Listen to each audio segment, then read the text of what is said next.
So good afternoon. We made it through the first morning commute of the Seattle squeeze and the viaduct closure. And a couple things I want to say. First and foremost, I want to say thank you to the people of Seattle and the people around Seattle for changing your habits. This morning went relatively smoothly. I am briefed every morning, every afternoon, every evening, and have been for a while, and I think everyone can be thankful that today went well. And what we saw was people actually made a decision to travel differently. The use of the water taxi increased significantly.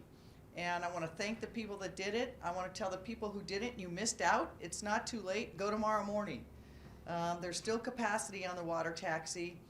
We're seeing that there's increased use of transit, increased use of light rail. People really are changing their habits. But growing up here, I've seen it can go in waves. And I want to tell people, don't think that today went well, so tomorrow you can go back to your usual way to travel. Don't do it. This is going to be for 3 weeks at least, that we have to change how we travel to and from and around the city. So I think we really appreciate everybody who changed and made room either on transit or on the roads for others. And we saw people, we heard from people both on social media and through our response in emailing us that people worked from home if they could. More people are working on flex time, including people at the City of Seattle. People biked, they hopped on transit, they went to light rail, they walked. And especially, I think the most important thing is people getting out of those single occupancy vehicles. At the end of the day, the city will do everything it can to plan for every contingency. And you're going to hear from some of my partners up here who we've done that with WashDOT and the Seattle Department of Transportation. This morning I was able to visit 3 of the command centers we have up and running for different things. One for the over operations of traffic, the second for incident, and the third is for fire response, just to make sure that folks really were talking to each other, that we were working together. And I will say that all my years of working in and around public policy here in the City of Seattle, I have never seen partnerships like I've seen through this process. The county, the city, the Washington State Department of Transportation, Sound Transit, Fire, our community transit partners, everyone really is working together and communicating in real time.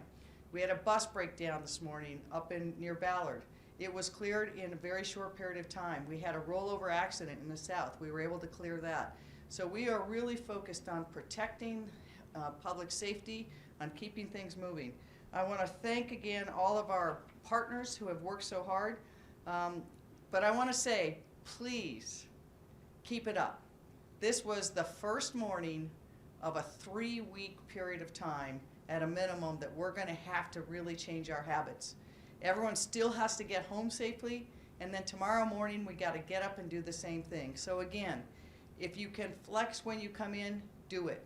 If you can get to transit or to light rail, please do it. If you can get to the water taxi, or if you can carpool, if you can work from home, use all of those options, because we are in this for the long haul, not the short haul. This is not a sprint, it's a marathon. And with that, I want to turn it over to Heather Marks from the Seattle Department of Transportation, who has a few words to say. And at the end of all of us talking, I'll take some questions if you have it. Heather? Thank you, Mayor Durkan, and thanks everyone for being here today. So this morning's commute ranged from light to moderate traffic conditions. We saw some expected eastbound backups on the West Seattle Bridge, but that was mostly cleared out by about 8 o'clock. We've expanded parking restrictions on Airport Way in response to some conditions we saw out there. So everyone, please do pay attention to the signage, because we are not going to be shy about citations and towing. Our maintenance folks last night were out salting the roads in preparation for some frosty temperatures this morning. We're going to do that again tonight because we expect that it's going to be chilly. SDOT is going to continue to monitor and manage traffic patterns and adjust signal timing as appropriate. In fact, we did some of that in real time this morning when the mayor was visiting the Transportation Operations Center. We noticed that there was some thickening traffic on northbound First Avenue, and so we increased the signal time. Uniformed police officers are going to be at key transit intersections, And SDOT strongly encourages everyone to do what you did today, tomorrow morning. Leave earlier for the ride home, avoid driving if at all possible. Use a flexible work schedule if that is an opportunity for you, and make sure that you're making a plan if you're gonna use a heavily traveled corridor. Tomorrow, do the same thing. Do the same thing, and we will see a similar kind of commute. Here's what we do know. Regional commuters and city travelers should not go back to their pre-viaduct habits. That is gonna be the road down another traffic problem. So, months of city planning, months of planning with the state and the county have led to this success today, and we just have our best foot forward for the afternoon commute. We need your help on the afternoon's commute. We want to thank everybody for your good work this morning, and like I've said before, we really count on the decisions of the 250,000 folks who come in to downtown for work and for appointments, making a good decision. And this morning, you all made good decisions, so keep it up. I'd like to turn it over to Dave Sowers, the Deputy Program Administrator for the Alaskan Way Viaduct Replacement Program. All right, thank you. I just have a few quick comments. These ladies did such a great job of stealing all my good talking points. That's collaboration. That's collaboration, and that's what I wanted to, first of all, thank you for letting us be here today and to speak on behalf of WashDOT. And also thank you for all of SDOT and Seattle Police assistance this weekend in getting the viaduct closed and getting us through the first couple days. Certainly we have, our contractor is going gangbusters right now, getting a lot of work done. This weather's turned out great for us in that regard, but thank you for the partnership and helping us get started. And yeah, I can only echo the things that Mayor Durkan said about the commute. I would like to say that for a lot of folks, and I'm thinking more region-wide, is the impact of the SR 99 closure affects folks that live in Bellevue, in Linwood, in Everett, in Kent.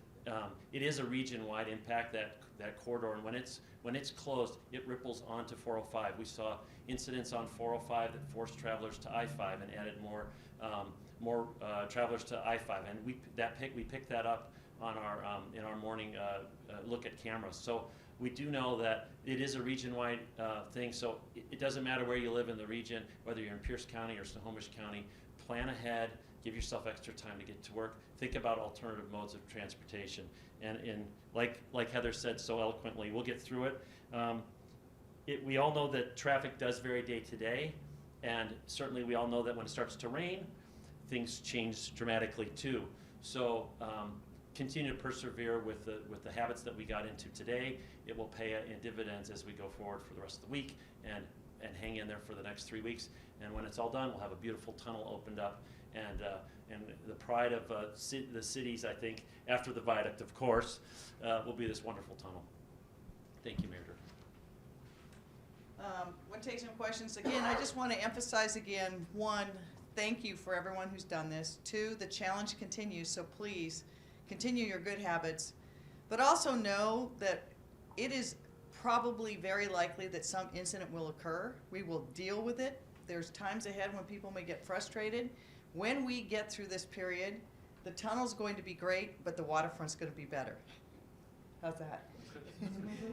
We're going to have this amazing waterfront in the city of Seattle, a 20-acre park that the generations in the future will thank us for. But to get there, like anything else that's worth having, it's going to take a lot of work to get there. So with that, any questions? Mayor, you mentioned the likelihood that people could go back to their old habits. What makes you think that that could happen? You know, we've all seen these types of closures before where the first couple days everyone does what they're supposed to do. Then they look and they say, hey, it wasn't that bad. So they all jump in their cars again. And suddenly it's that bad. That's what I'm really urging people not to do. Whatever you did this morning, do it again. And for those of you who didn't do it, try it. We can only make the commute better, so let's do that. But we've seen that kind of that ebb and flow before. And that is a disaster for not only worse traffic, but remember, we really are trying to maximize public safety here. And one of the reasons I went to the fire center this morning was to make sure that we had plans and contingencies for if and when there is an incident, we can get police and fire to that place. So again, we've seen it before. People did great this morning. I really want to thank people, but let's stick with it. Marsh, did you say there's about 250,000 people coming into the city on a workday? That's right. Do you have any estimates of how many people came in today? We will have numbers for today's volumes tomorrow.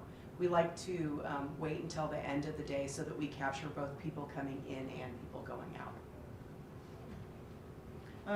And I think the other thing that's really important to note is that ripple effect is true. So if you're watching this at home and you live in Bellevue or Renton or Kent or Everett, and you think that's a Seattle problem, it's not. We're tied together as a region now. Some of the heaviest traffic this morning ended up being on 167. And as people know, that is a very travel-heavy road. And with people trying to get to Seattle earlier, I think the flex time, it made those traffic patterns different than they had been before. That resulted in some slowdowns and inconvenience for people. We saw that also 405 has been impacted in previous closures. So we're all in this together. Let's keep it up. Let's keep doing the really good habits that we did this morning, and we'll make it through. Thank you very much.